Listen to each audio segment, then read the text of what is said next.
A Secretaria de Juventude, aqui da Câmara dos Deputados, realizou hoje um seminário para tratar do papel dos educadores na prevenção de suicídio e automutilação. Especialmente o suicídio tem preocupado porque hoje é mais fácil a gente perder uma pessoa por suicídio do que por uma outra morte violenta em assalto, comprando drogas nas periferias.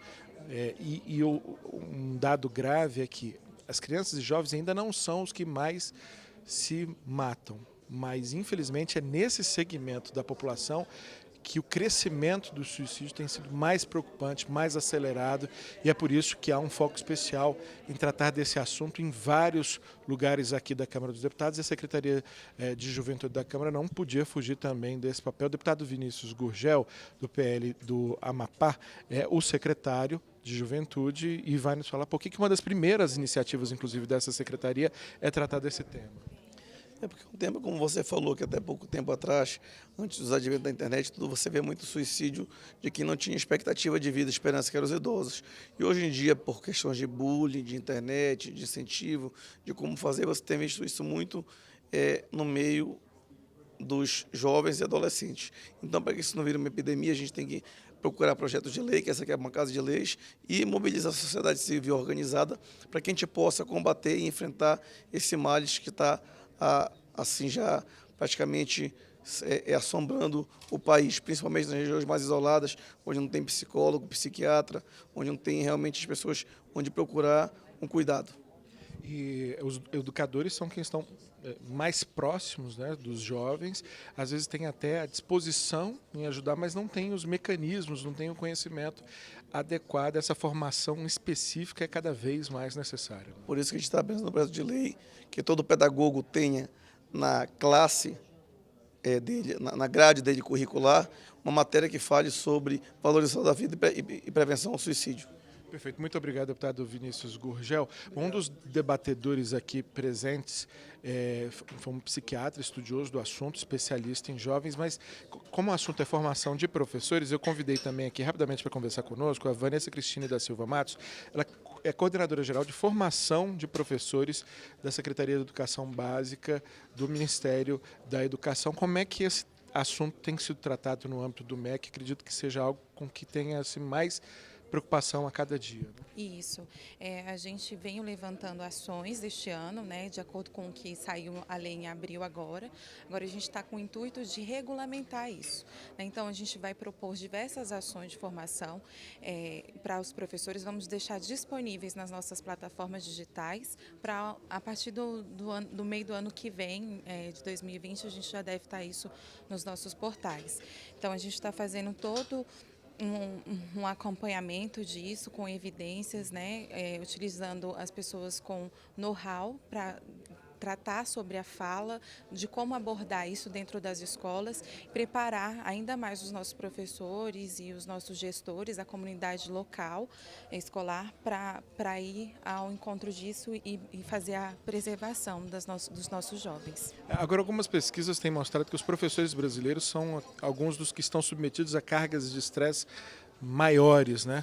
O PISA recentemente mostrou também que os nossos alunos têm níveis de bullying maiores do que a média, têm níveis de sensação de abandono maiores que a média. Eu acho que todo esse caldo aí gera uma dificuldade para os educadores, de um modo geral, saberem, terem condições até psíquicas de atuarem melhor junto a esses alunos. Isso também precisa ser enfrentado. Sim, a gente tem ido também ao encontro disso, da necessidade que o professor precisa para se cuidar também, além de se capacitar, também para se cuidar na questão da saúde mental. A gente está essa ação dentro do programa, do projeto Forma Brasil,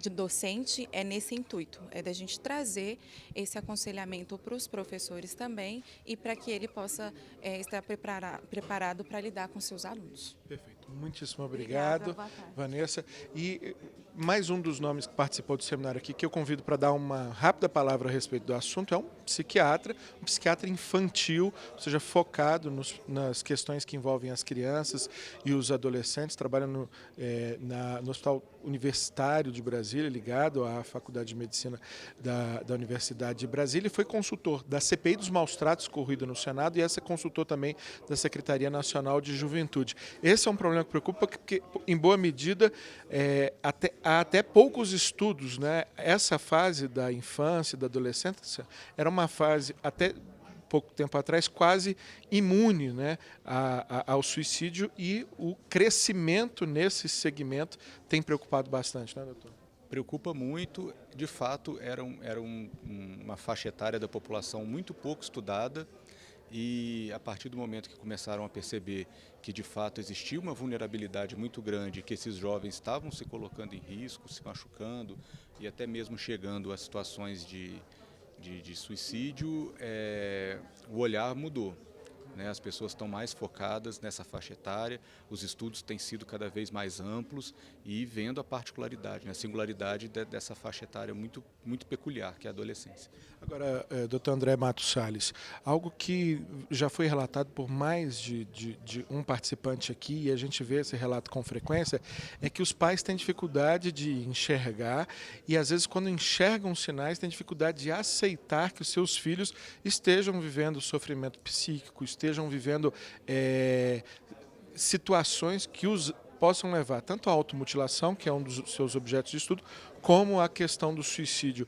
Ou seja, é necessário estar mais atento e menos desprovido de um desejo de ver as coisas positivamente, porque às vezes o perigo está muito perto e a gente não quer enxergar. Pois é, muitas vezes os pais, né, têm essa defesa, essa resistência em aceitar que as coisas não estão indo tão bem como eles queriam. Né? Então, é importante buscar as informações, saber sobre o fenômeno, mas mais importante do que isso é saber, de fato, como anda a vida do seu filho. É fundamental você saber o que ele faz, o que ele gosta, o que ele está sentindo, quais são as dificuldades que ele tem, para você poder amparar e ajudá-lo. E aí o melhor tratamento, sem sombra de dúvida, é uma conversa franca, aberta, desprovida às vezes daquele autoritarismo que nós pais temos às vezes uma tendênciazinha a ter. Sim, é importante entender o ponto de vista do jovem, né?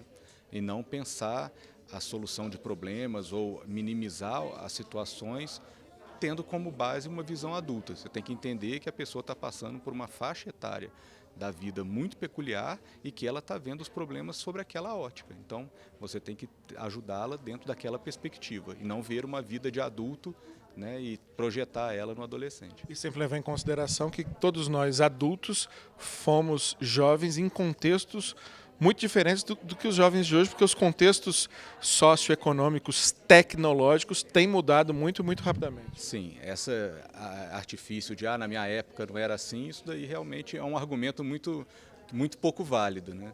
A particularidade do jovem hoje, com meio digital, internet, velocidade de informação, é outra. Então, na nossa época, né, na época dos pais, realmente não era desse jeito e ele tem que entender que o mundo mudou. Perfeito. Muitíssimo obrigado, doutor André Matos Salles, que, repito, é psiquiatra do Hospital Universitário de Brasília e consultor da Secretaria Nacional de Juventude e de outros órgãos nessa área, ele que é especialista em infância e adolescência. Portanto, um tema que continua gerando debates aqui na Câmara, gerando perspectiva de novas políticas públicas, inclusive. O deputado Vinícius Gurgel sugeriu a reelaboração de cartilhas que alertem a população a respeito desse problema. E eu repito, esse ainda não é o segmento da população que mais se autoextermina, mais comete suicídios, mas é aquele segmento da população em que as taxas têm crescido e crescido de maneira rápida e consistente, por isso a preocupação com esse segmento da sociedade no que diz respeito ao suicídio e automutilação. A qualquer momento a gente pode voltar com mais informações direto da Câmara dos Deputados, ao vivo ou gravado, de qualquer ponto aqui, de alguma política pública, projeto de lei ou atuação do Executivo fiscalizada pela Câmara, porque eu lembro a você, não é só legislar o papel do Parlamento, é também de te representar e de fiscalizar o Poder Executivo, e boa parte da energia despendida pelos parlamentares é nessa direção. Até mais!